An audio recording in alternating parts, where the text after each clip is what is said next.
لیکن حقیقت یہ ہے کہ میں آپ کے ساتھ نکاح کرنے کی پوزیشن میں نہیں ہوں، میں آپ کے ساتھ نکاح نہیں کر سکتی۔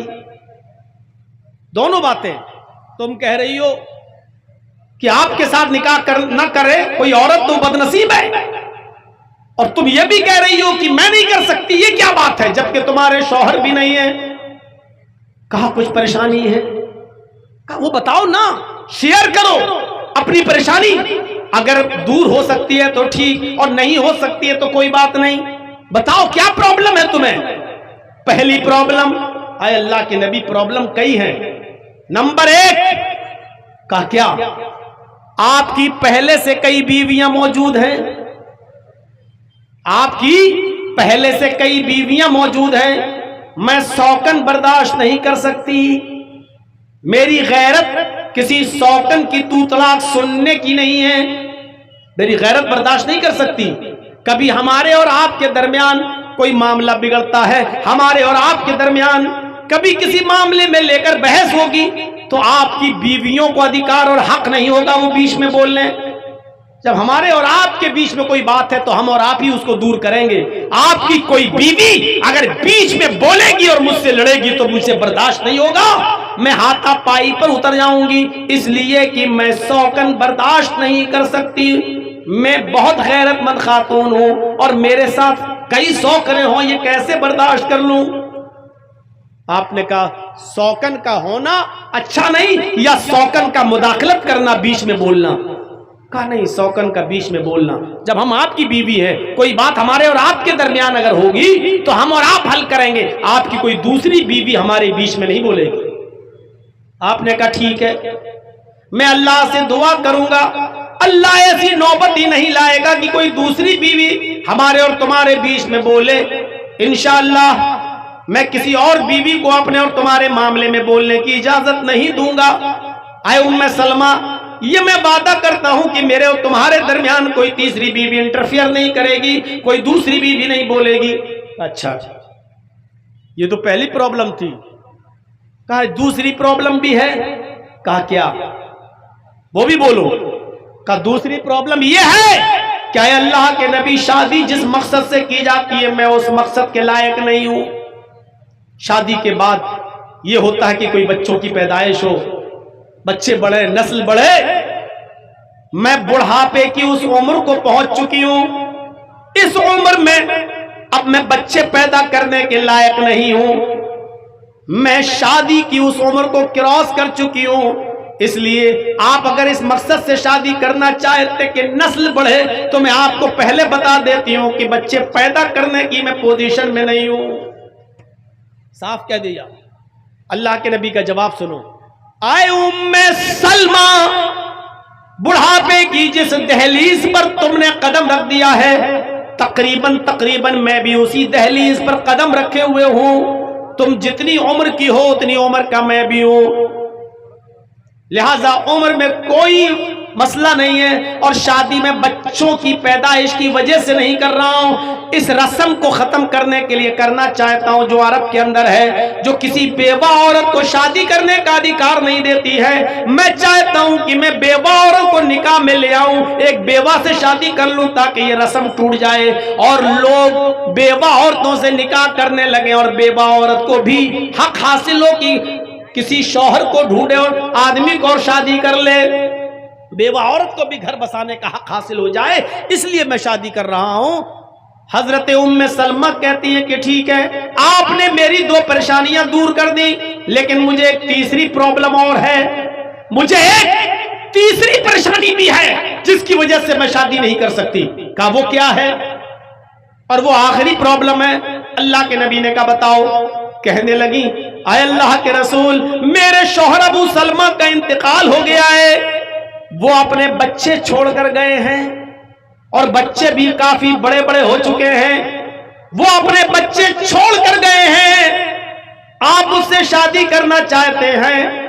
ابو سلمہ کے انتقال کے بعد ان بچوں کی پرورش میں کرتی ہوں، ان بچوں کو میں پالتی ہوں، ان بچوں کا پالن پوشن میں کرتی ہوں، ان بچوں کی کفالت میرے ذمہ ہے۔ اگر آپ یہ چاہتے ہیں کہ میں صرف ام سلمہ سے شادی کر لوں اور یہ بچے ام سلمہ کے مائکے والے سنبھالیں، بچوں کے ماموں آئیں اور بچوں کو لے جائیں، بچوں کے نانا آئیں بچوں کو لے جائیں، یہ بچے اپنے ننیال میں پلیں، اپنے ماموں کے ہاں اپنے نانا کے یہاں پلیں یا ددیال میں پلیں، تو اے اللہ کے نبی یہ نہیں ہو سکتا ہے۔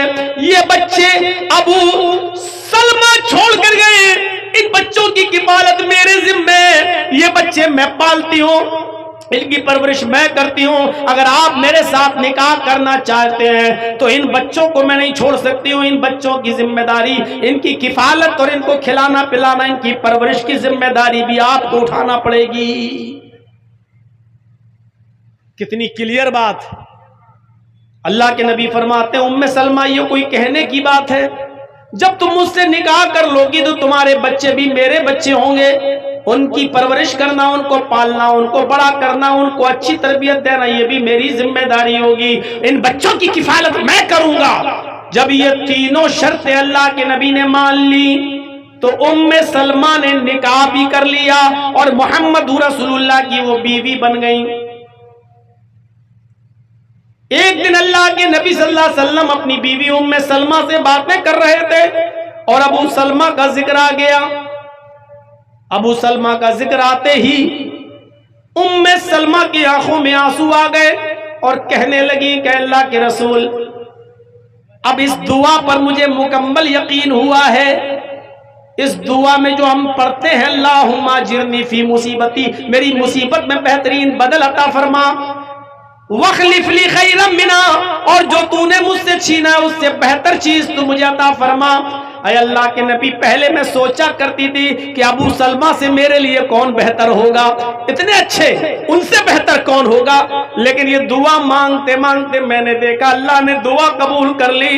ابو سلمہ بہتر تھے لیکن اللہ نے ابو سلمہ کو اگر چھینا تو ان سے بہتر شوہر مجھے عطا فرما دیا، ہمیں جناب محمد رسول اللہ دے دیے، مجھے محمد رسول اللہ کی بیوی بنا دیا، میں محمد رسول اللہ کی بیوی ہوں، میرے شوہر سے بہتر شوہر اللہ نے مجھے عطا فرمایا۔ غور کرو دعا کیسے قبول ہوتی ہے۔ یہاں تو صورتحال دوسری ہے، شادی ہوئی، مانگ رہے بیٹا، اللہ مجھے بیٹا دے دے، اللہ مجھے بیٹا دے دے، اللہ مجھے بیٹا دے دے۔ 9 مہینے کے بعد گھر میں بچہ پیدا ہوا تو پتا چلا کہ بیٹی ہے، پیشانی پہ شکن پڑ گئی، پسینہ آ گیا، اللہ میں نے تو بیٹا مانگا تھا تو نے بیٹی دے دی۔ بے غیرت، تجھے شرم آنی چاہیے، بیٹی کی پیدائش پر تو افسوس کر رہا ہے، یہ بیٹی نہیں رحمت ہے جو تیرے گھر میں پیدا ہوئی ہے۔ ہو سکتا ہے اللہ نے تجھے اس لیے بیٹا نہ دیا ہو کیونکہ اللہ بہتر جانتا تھا کہ یہ بیٹا اگر مانگ رہا ہے، اگر میں بیٹا دوں گا تو وہ بیٹا بڑا ہو کر زمین و جائیداد کے چکر میں اپنے باپ کا مرڈر کر دے گا، اپنے باپ کا ہی خون کر دے گا، اپنے باپ کو ستائے گا۔ ہو سکتا ہے اس لیے بیٹا نہ دیا ہو۔ یہی آدمی بیچارہ جس کو بیٹا نہیں ملا روتا رہا، پریشان رہا، زندگی بھر کہتا رہا اللہ میں نے بیٹا مانگا تو نے بیٹی دے دی۔ ابھی وہ بچی بیچاری جوانی کی دہلیز پر قدم رکھی، 15-16 سال کی ہوئی، ابھی شادی نہیں ہوئی، اچانک باپ کا ایکسیڈنٹ ہوتا ہے، پیر ٹوٹ گیا، ریڑھ کی ہڈی میں چوٹ لگی، بستر پہ پڑا ہے۔ ڈاکٹر نے بستر ہی پر لیٹے لیٹے کھانے پینے کی اجازت دی، پیشاب اور پائخانہ کرنے کی اجازت دی، اٹھ نہیں سکتا۔ اب ایسے موقع پر دیکھ رہا ہے کہ میری بیوی میری گندگی کو ہاتھ نہیں لگا رہی ہے، میرا بیٹا جو شادی شدہ ہو چکا ہے یا بہو والا ہے، نہ اس کی بہو آ رہی ہے نہ بیٹا آ رہا ہے۔ ایسے نازک موڑ پر وہ دیکھتا ہے کہ اس کی بیٹی آتی ہے، اپنے باپ کی اس چادر کو بدلتی ہے جس پر اس نے پیشاب کر رکھا ہے، ایک پوٹ لے کے آتی ہے اور اپنے باپ کے کمر کے نیچے رکھ دیتی ہے، ابو ضرورت سے فارغ ہو جائیے۔ باپ نے اسی پوٹ میں لیٹرین کی اور بیٹی آئی اسی پوٹ کو اٹھا کر پھینک رہی ہے، اپنے باپ کی گندگی کو صاف کر رہی ہے، اس کے کپڑے دھل رہی ہے۔ یہی باپ جو بیٹا بیٹا چلا رہا تھا، آج بیٹی کی طرف سے یہ ہونے والی خدمت کو دیکھتا تو کہتا کہ اللہ واقعی تیری قدرت، واقعی تیرا علم وسیع ہے، میں نے تجھ سے بیٹا مانگا تھا، لیکن اگر بیٹا ہوتا تو آج شادی شدہ ہو کر میری یہ خدمت نہیں کر سکتا تھا جو میری بیٹی میری خدمت کر رہی ہے۔ اس پوزیشن میں میری بیٹی میرے کام آئی۔ واقعی تو حکیم ہے، تو اچھی طریقے سے جانتا ہے کہ بیٹا دینا چاہیے کہ بیٹی دینا چاہیے۔ اندازہ لگا سکتے ہیں آپ؟ بیٹیاں رحمت بن کر آتی ہیں، رحمت۔ آپ بیٹوں کی پیدائش پہ خوش ہوتے ہو؟ پورے ہندوستان میں جاتا ہوں تقریریں کرنے، اور ابھی میرا ایک قدم اگر آپ کے بھگیا میں ہے تو ابھی دوسرا قدم میرا کلکتہ کی سرزمین پر ہے۔ کل کا پروگرام میرا مدنی پور میں ہے، کھڑگپور سے آگے مدنی پور۔ اندازہ لگاؤ کہ آج یہاں ہے، کل کہاں، پرسوں کہاں۔ شیخ بتا رہے تھے کہ سن 1996 میں تقریر کی، یہ 29-30 سال کا زمانہ جو گزرا ہے، اس 30 سال تقریروں کے زمانے میں میرے بھائیوں پورے ہندوستان کے چپے چپے میں جا چکا ہوں۔ ایسے ایسے ماں باپ کو جانتا ہوں جنہوں نے میری خدمت کی ہے، جنہوں نے مجھے کھلایا پلایا ہے۔ 5 سال کے بعد ان کے گھر گیا تو پتا چلا کہ وہ نہیں ہے اس دنیا میں۔ محلے والوں سے پوچھا گیا تو پتا چلا کہ ان کی اولاد نے، اس کے بیٹے نے اپنے باپ کو مار ڈالا۔ زمین و جائیداد کا جھگڑا ہوا، اسی بٹوارے کو لے کر اتنا جھگڑا ہوا کہ گردن دبا دیا، بیٹا اپنے باپ کو مار ڈالا۔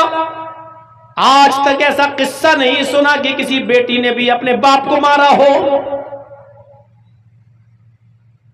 بیٹیاں رحمت بن کر آتی ہیں اور آپ ان کو زحمت سمجھتے ہو۔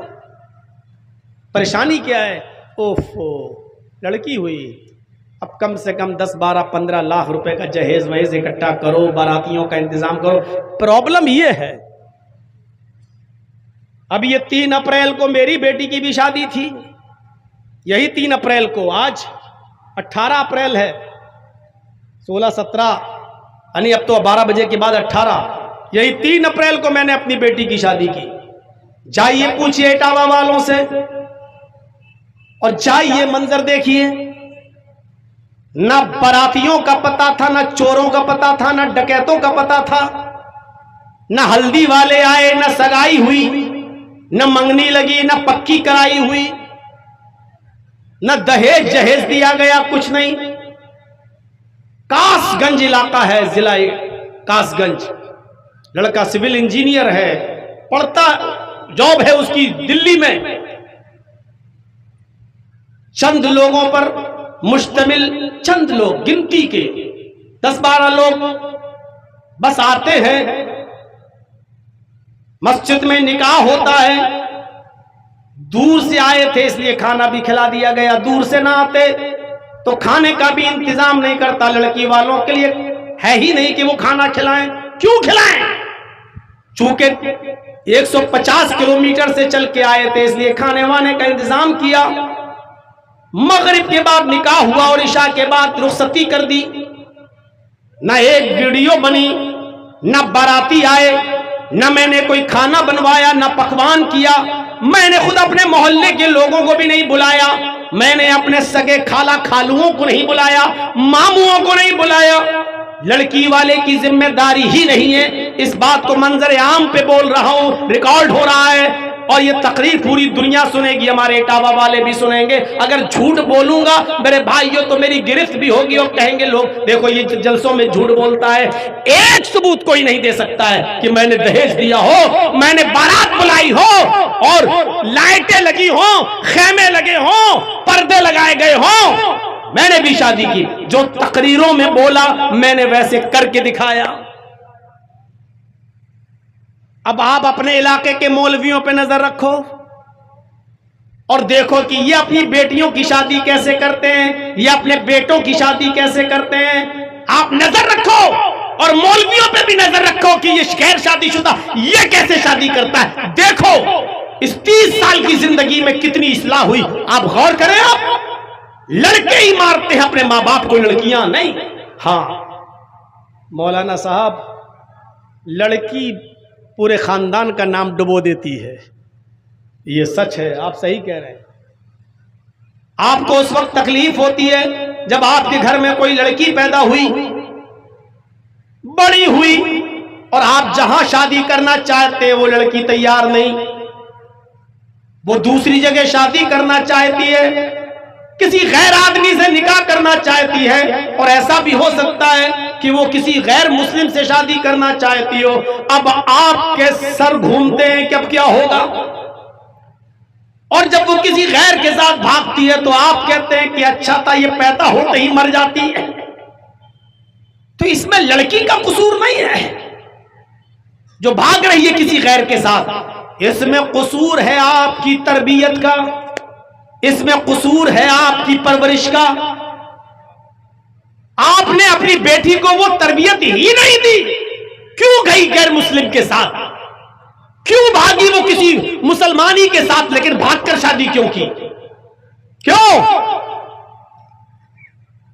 اس میں غلطی آپ کی رہی، آپ نے اس کو اینڈرائیڈ موبائل دے دیا، لے بیٹی 30,000 کا موبائل ہے اوپو کا، لے ویوو کا، لے سیمسنگ کا، سم بھی دے دی، نیٹ پیک بھی ڈال دیا۔ اب وہ آپ کی بیٹی چلا رہی ہے، فیس بک بھی چلا رہی ہے، میسنجر بھی چلا رہی ہے، واٹس ایپ بھی چلا رہی ہے، پڑھنے کے لیے بھی آپ نے ایسا اسکول اس کا چوائس کیا جہاں لڑکے اور لڑکیاں دونوں بیٹھ کے پڑھ رہے ہیں۔ انٹرویل میں اسکول کی کینٹین میں بنی ہوئی ہوٹل پہ لڑکے اور لڑکیاں دونوں بیٹھ کر چائے پی رہے ہیں۔ اب تیری لڑکی کسی غیر کے ساتھ بھاگے گی نہیں تو کیا تیری آرتی اتارے گی؟ تربیت آپ نے غلط دی تو لڑکی پھر اس کا قصور کیا ہے؟ حضرت مریم مسجد کے محراب کے اندر موجود ہے اور ان کے پاس بے موسم پھل آ جاتا ہے۔ حضرت مریم کے پاس بے موسم پھل آ جاتا ہے، جس پھل کا موسم نہیں وہ۔ حضرت زکریا نے دیکھا یہ پھل، کہنے لگے آئے مریم یہ پھل کہاں سے آئے تیرے پاس، انا لک ھذا، آئے مریم یہ پھل تیرے پاس کہاں سے آئے؟ سیب کا موسم نہیں، سیب کہاں سے آیا؟ آم کا موسم نہیں، آم کہاں سے آیا؟ لیچی کی فصل نہیں، لیچی کہاں سے آئی؟ انگور کا موسم نہیں، انگور تیرے پاس کہاں سے آ گیا؟ اے مریم بتا یہ پھل کون لایا تیرے پاس؟ حضرت مریم جواب دیتی ہیں قالت هو من عند اللہ، آئے میرے سرپرست، آئے میری پرورش کرنے والے، مجھے کھلانے پلانے والے، میرا خیال رکھنے والے، آئے زکریا، یہ تمام کی تمام نعمتیں اللہ کے پاس سے آئی ہیں، کوئی فرشتہ رکھ کر گیا ہے۔ آپ غلط نہ سمجھو، میرا کسی لڑکے کے ساتھ کوئی غلط تعلق نہیں ہے، یہ کوئی مجھے تعلق میں نہیں دے گیا، کوئی لڑکا نہیں دے گیا، یہ ساری نعمتیں مجھے اللہ کی طرف سے ملی ہیں۔ حضرت زکریا نے کیسی پرورش کی تھی، اور اس سے پوچھ رہے ہیں یہ پھل کہاں سے آیا؟ کس سے؟ زکریا کس سے پوچھ رہے ہیں؟ مریم سے۔ کون مریم؟ جن کو اللہ تعالیٰ نے بغیر شوہر کے بیٹا دیا، عیسیٰ، وہ مریم جن کے پیٹ سے بغیر شادی کے، بغیر شوہر کے مریم کو بیٹا دیا عیسیٰ۔ جب ان کے اوپر الزام لگا کہ مریم زانیہ بدچلن نے بغیر شادی کے بچہ پیدا کر دیا، تو مریم کی پاک دامنی کا اعلان اللہ رب العالمین نے کیا کہ نہیں، مریم پاک دامن ہے، عیسیٰ اللہ کے کلمے سے پیدا ہوئے، اللہ کے حکم سے پیدا ہوئے ہیں، مریم غلط نہیں ہے، مریم غلط نہیں ہے۔ جن کی پاک دامنی کا اعلان اللہ نے کیا، جب اس سے سوال ہو سکتا ہے، جس کے پاک دامن ہونے کا اعلان اللہ نے کیا، جب اس سے پوچھا جا سکتا ہے کہ یہ پھل تیرے پاس کہاں سے آئے، تو آئے لڑکیوں کے ماں باپ، تم اپنی بیٹیوں سے کیوں نہیں پوچھ سکتے ہو یہ کپڑا کہاں سے آیا، یہ دوپٹہ کہاں سے آیا، یہ موبائل کہاں سے آیا، موبائل میں یہ کور کہاں سے آیا؟ تیرے موبائل میں بیلنس نہیں تھا، اس موبائل میں بیلنس کس نے ڈالا؟ کیا تم اپنی بچیوں سے، اپنی بیٹیوں سے یہ سوال نہیں کر سکتے؟ اور نہیں کرو گے تو تمہارا نام ڈبوئیں گی اور غیروں کے ساتھ بھاگیں گی، تمہاری آرتی نہیں اتاریں گی۔ السلام علیکم دوستوں، امید کرتا ہوں آپ نے اس بیان کو پورا سنا ہوگا۔ اگر آپ کو یہ بیان پسند آیا ہو تو ویڈیو کو لائک اور چینل کو سبسکرائب کریں۔